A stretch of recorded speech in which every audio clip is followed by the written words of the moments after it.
Hello everyone, it's Jamal Thomas. Welcome to the Progressive Soapbox. Hope everyone is okay today. It's 3:55 on a Tuesday, if I'm not mistaken. Just checking my sound. I hope everyone has had a decent day. Jordan Sheridan has come out with a post on the problems in Flint, essentially the water issue, and showing an investigation where he's saying that the water is still not right. That kind of feeds into the story that I'm doing now. And so I asked him if he'd be willing to come on. So he said he's going to be free on Thursday. I'm going to get the time later.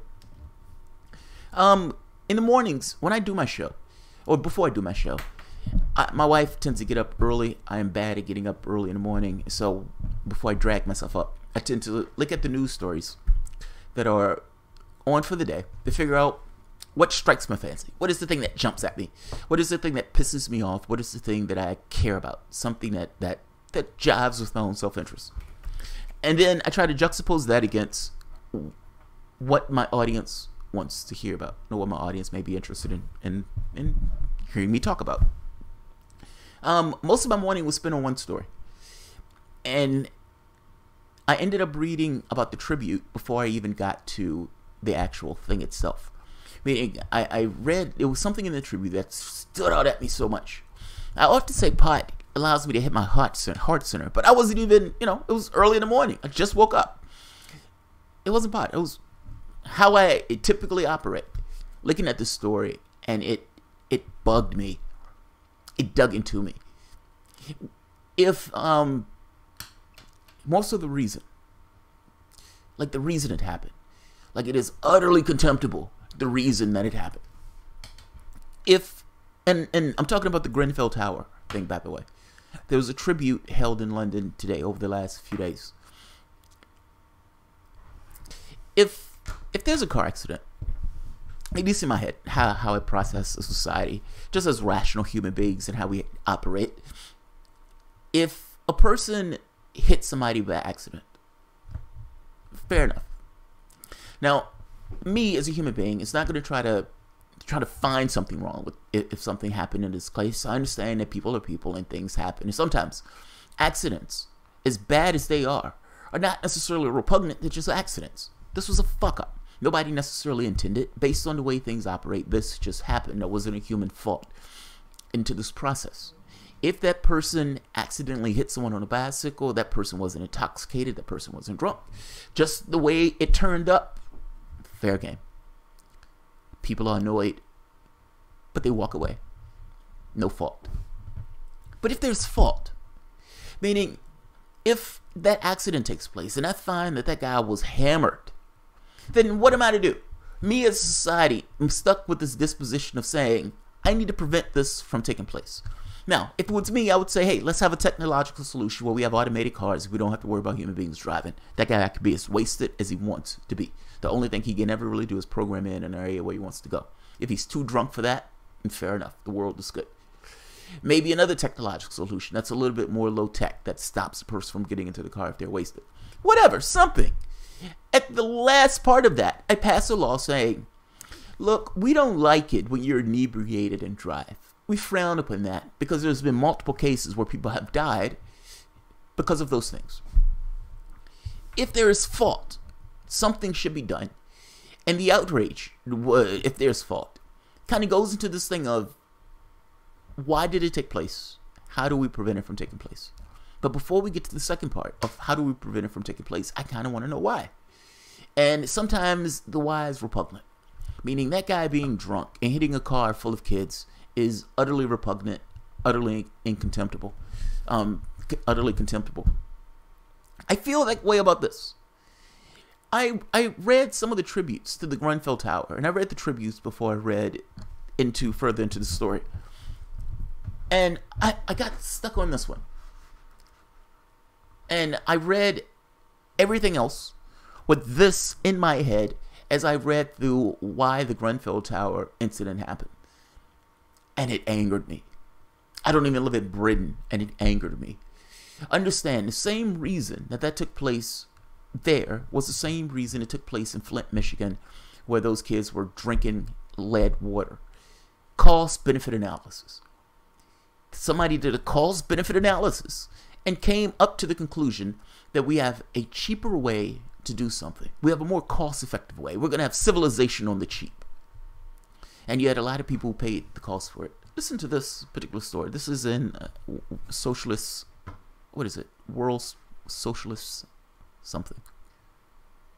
Go away, go away, go away. World Socialist website. Straightforward. Call it what it is. Relatives tribute at Grenfell Towers inquiry blames government for their deaths.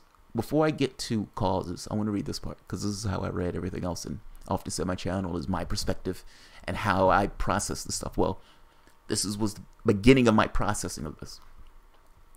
The enormity of the crimes committed by authorities against those who suffered in the most gruesome deaths imaginable is made clear in the tributes given. In fact, let me read it just so people can understand what the Grenfell Tower is. I'm making assumptions that you guys know what I'm talking about.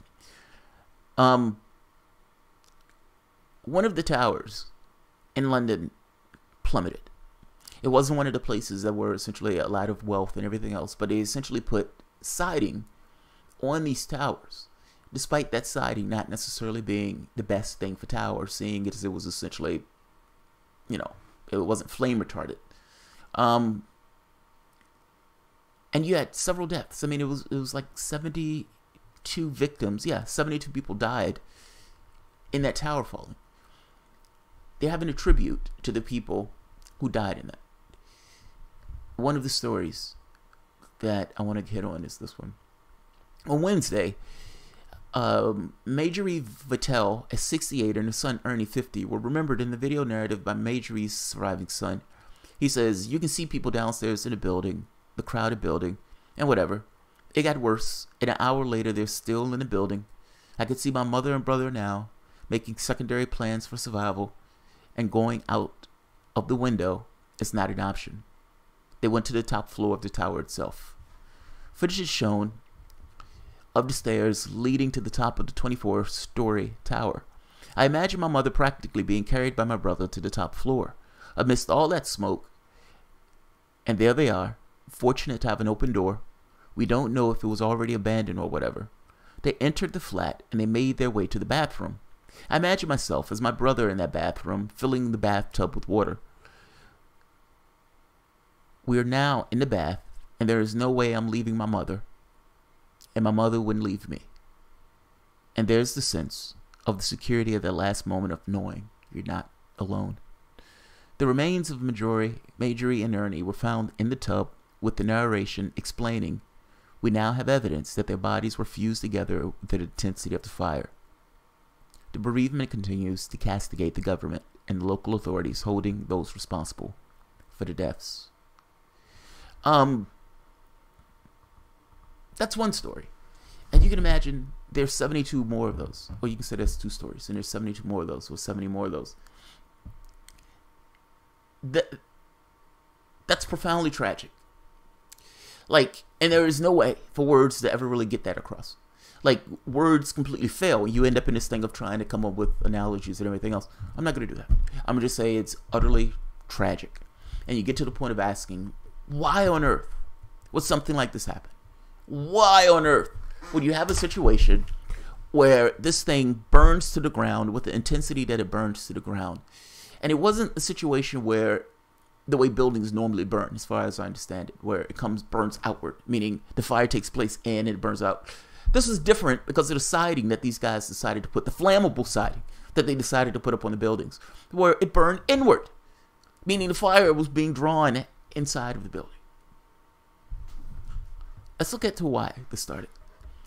The New York Times ran a piece explaining what happened. I'm only going to read a part of this, but I'm reading a part of this to make a point. The doorbell woke Yasin Adam just before 1 a.m. A neighbor was frantically alerting others at the floor that the Grenfell Tower about a fire in his apartment. "My fridge blew up," the man shouted. Residents of Grenfell Tower had complained for years that the 24-story public housing block invited Catastrophe. It lacked fire alarms, sprinklers, and a fire escape. It only had a single staircase, and there were concerns about a new aluminum facade that was supposed to improve the building, but was now whisking the flames skyward. The facade, Mr. Adams said, burned like a fire that you would pour petrol on. The incineration of Grenfell Tower on June 14th, the deadliest fire in Britain in more than a century, is now a national tragedy. The London police on Friday blamed the flammable materials used in the facade for the spread of the blaze and said the investigation could bring charges of manslaughter. They did in Flint, by the way. 5 people were charged with involuntary manslaughter in Flint, Michigan. That's the least of what should have happened. Hundreds of the families were evacuated from the high-rise that posed similar risks. Flames consumed the tower so quickly that arriving firefighters wondered if they could even get inside. People trapped on the higher floors screamed for their lives through broken windows. At least 79 people died, a toll that is expected to rise as more bodies are recovered. Survivors have charged that the facade was installed to beautify their housing project for the benefit of their wealthy neighbors. Isn't that nice? Isn't that nice? Let's beautify the facade as opposed to fixing the goddamn issue. That's awesome. A formal government inquiry into the fire has just begun, but interviews with tenants, industry executives, and fire safety engineers point to a gross failure of government oversight, a refusal to heed warnings from inside Britain and around the world, and a drive to successive governments from both major political parties for free business from the burden of safety regulations. Deregulation. The problem and the issue here is deregulation. Well, that's secondary, but deregulation, I mean, mind you, always to the ends of either saving cash or making cash, which is not the job of a government, by the way. Promising to cut red tape, business-friendly politicians evidently judged that cost concerns outweighed the risk of allowing flammable materials to be used in the facades. Let me repeat that. Promising to cut red tape, business-friendly politicians evidently judged that cost concerns outweighed the risk of allowing flammable materials to be used in the facade. I do this story in America because this story is not just an issue with America. This is New York Times, Flint. The Flint water crisis was and is a failure of leadership, said an investigative issue on Wednesday by Bill Shute, Michigan's Attorney General. A cause of the breakdown in the state governmental management was a fixation and preoccupation with data, finances, and costs instead of placing health concerns and welfare of citizens first. It is the same thing. It is the same thing. I often say that Britain is the lighter brother of America, or the darker brother, however you want to say it. But it is the same thing. I keep saying they are eating your country alive and they're trying to turn you into a little America. These people died because they wanted to have a cost-benefit analysis that didn't take into account the human being. The safety, the benefit, the welfare of the human being mattered less than putting up a nice facade to pretend as if, hey, we've done something. We've done something. Yeah, you've done something horrible. And people should go to prison for this. At the very least, to make sure that something horrible isn't done. And by the way, this is the conservatives in your government, not just the Tories, New Labour, the Blairites.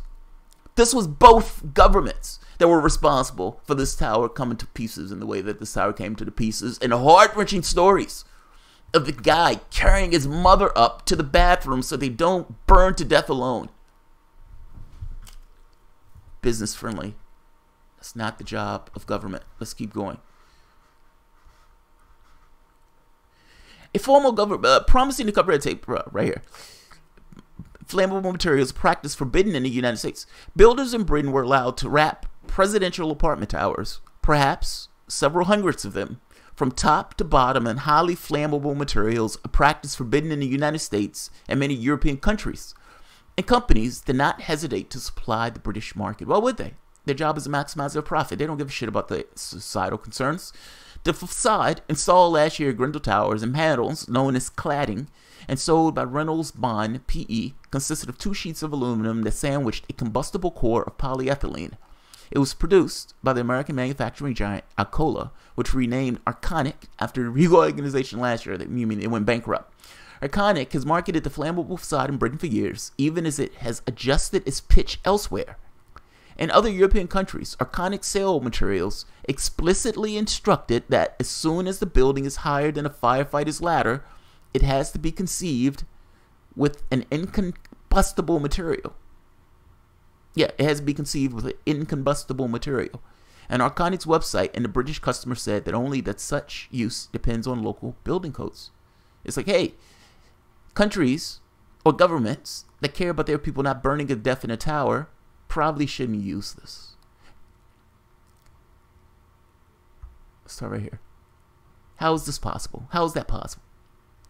The first to call the London Fire Brigade came at 12:54 a.m. according to an official statement.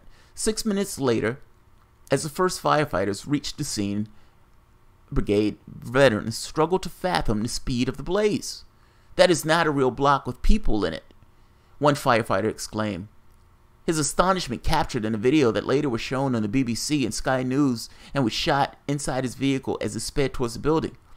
Other firefighters in the vehicle were heard gasping in horror. "There are kids in there," one said. "How is that possible? It has jumped all the way along the flats. Look." "How are we going to get into that?" another asked, using an expletive. "You should use the expletive, you're adults." Flames in an ordinary fire burst out the windows, moving from inside out.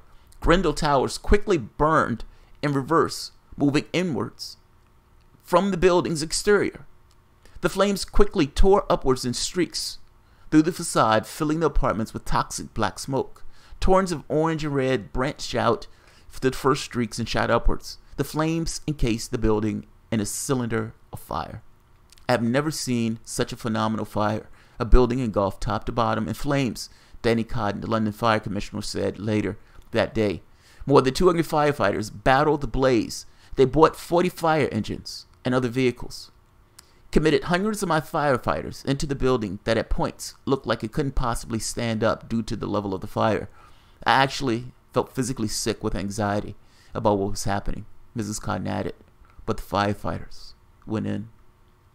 Essentially, socialism paying for the faults of capitalism. The building they entered was built in 1974 in an architectural style known as brutalism. Yeah, how much of a synonym is that? Or ironic is that?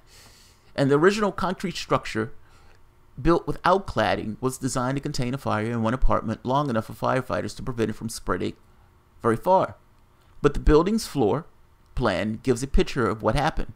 Refrigerators in most apartments appear to have been positioned against an exterior wall next to a window, just a few inches from the cladding inside the renovation. Okay, I'm not going to go through the whole thing, but you get the point right here. British school kids studied the Great Fire of London in 1666, the way American pupils might learn about the Boston Tea Party or the first Thanksgiving. But the legacy of the fire is also felt in British building codes, experts say. London's original Great Fire leapt across wooden buildings, and since then, British building codes have focused primarily on the principle of stopping the spread of flames between buildings or within larger structures between units.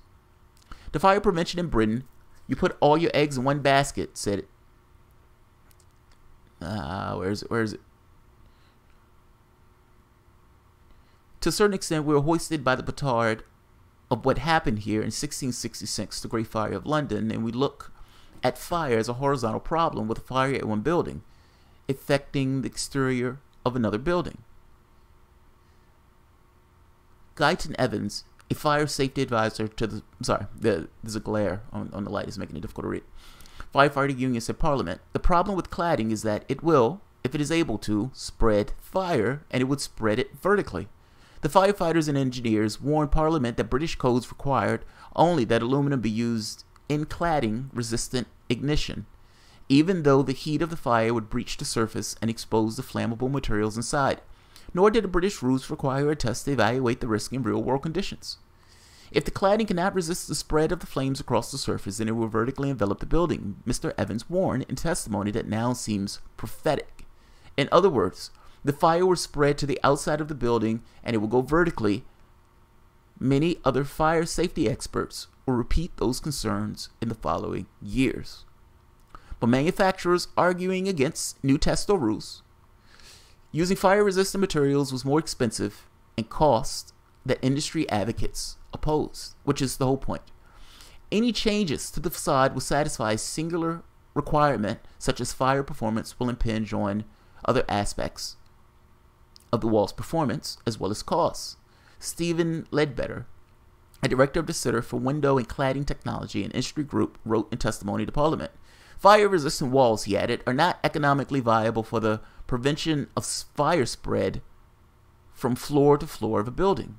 we run the risk of using a test method because it exists, not because it delivers real benefits to the building owners or users. In an interview last week, Mr. Ledbetter said his group had updated the position earlier this year to warn against the type of cladding used in the Grenfell Tower. And of course, business in Britain was against this.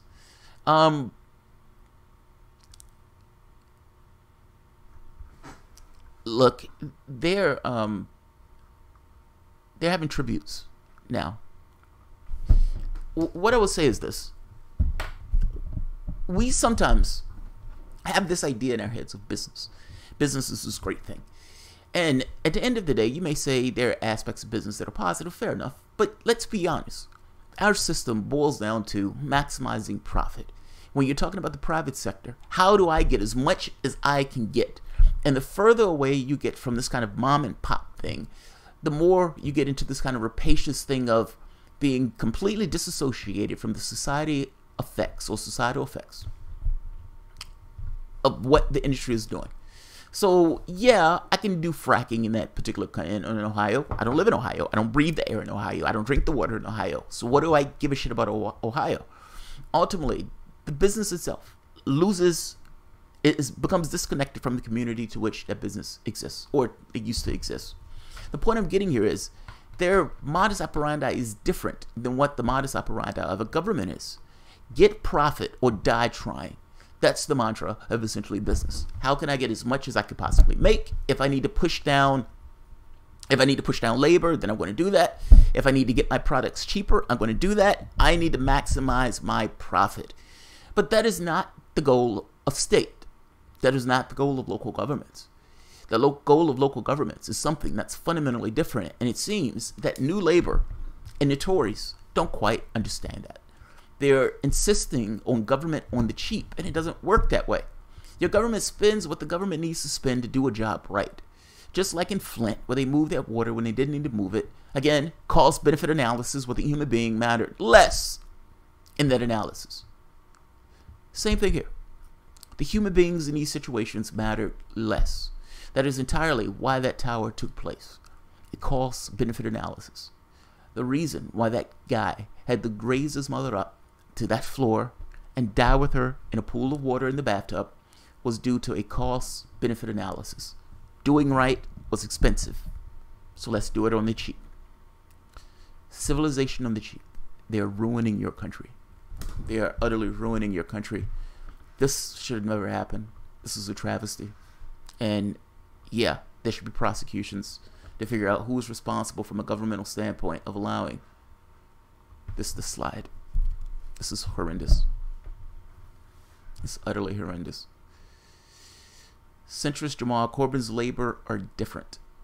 Centrist. Corporate manslaughter at very least. Well, look, those people in New York were charged with involuntary manslaughter. So it is possible that charges will also take place in Britain. It's possible charges will also take place in Britain. So I'm not going to keep this one long. I don't typically do stories like this because I don't like to bathe in the misery of what I think are other people. But fuck, man. I mean, I deal with economics a lot on the show. I talk about this kind of cost-benefit analysis, this kind of capitalistic drive to maximize their profit. They didn't care anything about the human beings who was living in that building. They had one very specific interest. How can we make more? How can we make more? My company sells a nasty product. Hey, but I'm selling this nasty product and I need somebody to buy this nasty product. And here you have certain governments, the British government, whether you want to call it New Labour and Tories, agreeing on, hey, this is an awesome fucking deal. Who cares about the fire part? This is an awesome deal. They were told that there were problems with this material and they did it anyway. They didn't care. What they cared about was lowering the cost. We just care about lowering the cost. It's a cost-benefit analysis, and the people in that cost-benefit analysis don't matter all that much. Well, here's your consequences. The people who were there at the tribute, the picture that I have as my screenshot, that's Theresa May with that extremely uncomfortable look as she holds on to the poster that the guy made of the Grenfell Tower falling. I'm not going to keep this. Just wanted to put a pin in what was taking place right now across the pond. So, all right, guys, have a good one.